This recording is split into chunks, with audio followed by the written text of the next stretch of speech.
22 March world water day. ఇప్పటికైనా మనం నీటిని పొదుపు చేయక అంతా వినాశనమే జరుగుతుంది.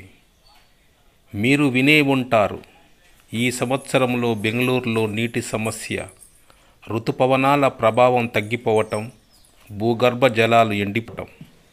నీటి సమస్య తీవ్రంగా ఉందంటే ప్రపంచ శాంతి అల్లకల్లోలమైపోతుంది. వచ్చే యుద్ధాలు ప్రమాదం కూడా ఉన్నది. ఇలాంటి విపత్తు రాకుండా ఉండాలంటే ప్రతి వ్యక్తి బాధ్యతగా తీసుకోవాలి. కోసం నీరును పొదుపుగా వాడుకోవాలి. చెట్లను నాటడం, నదులను, వరద ప్రాంతాలను తిరిగి కలపటం అనేది చేయాలి. నీరు అనేది భూమిపై భూగర్భ జలం అతిపెద్ద వనరిది. ప్రపంచంలోని ప్రతి ప్రాణికి నీరు ఎంత అవసరమో అందరికీ తెలిసిన విషయమే. ఒక వ్యక్తికి ఆహారం, దుస్తులు, ఇల్లు లేకుండా జీవించవచ్చు, కానీ ఏ వ్యక్తి గాలి, నీరు లేకుండా జీవించలేడు.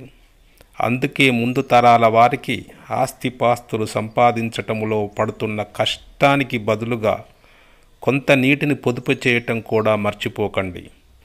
ఇప్పుడు సుమారు 7 బిలియన్ల మంది ప్రజలు ఈ నీటితో కలిపి ఆహారం తీసుకుంటే 2050 నాటికి 9 బిలియన్ల వరకు పెరుగుతుంది. ఒక వ్యక్తి రోజుకు 2 నుండి 4 లీటర్ల వాటర్ త్రాగటానికి ఉపయోగిస్తే చాలామందికి స్వచ్ఛమైన నీరు దొరకక అనారోగ్య పాలైపోతున్నారు. మీరు త్రాగటానికి, స్నానానికి, వంటకు, అన్ని అవసరాలకు తగినంత నీరు మీకు లభిస్తుంటే మీరు మాత్రం నీరును వృధా చేస్తున్నారు. ఈ సౌకర్యాలు అందని వారు ప్రపంచంలో ఎంతోమంది ఉన్నారు. డబ్బులు ఎలా పొదుపు చేస్తున్నారో అలానే నీటిని కూడా పొదుపు చేయండి.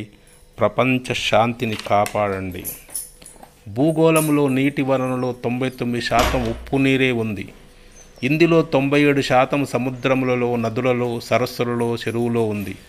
త్రాగటానికి ఉపయోగపడేది కేవలం 1% మాత్రమే. మన చరిత్ర మొత్తం జలవనరులతోనే ముడిపడి ఉంది.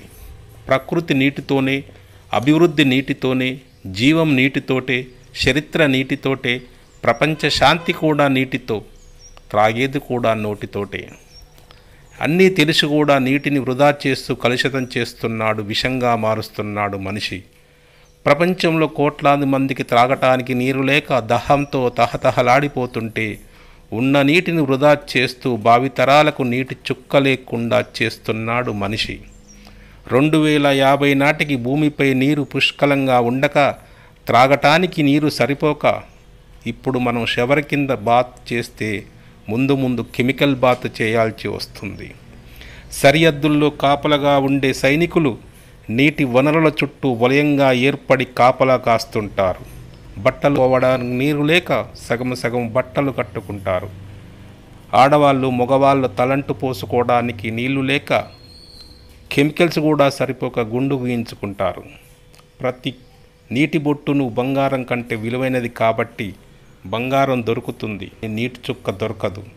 అందరి ఇంటి నిండా బంగారము, నగలు, డబ్బులు పుష్కలంగా ఉంటాయి, నీరు మాత్రం ఉండదు. అందుకే ఈ రోజు నుండి నీటిని పొదుపు చేయండి. నీ బాధ్యత తెలుసుకొని మెదలండి.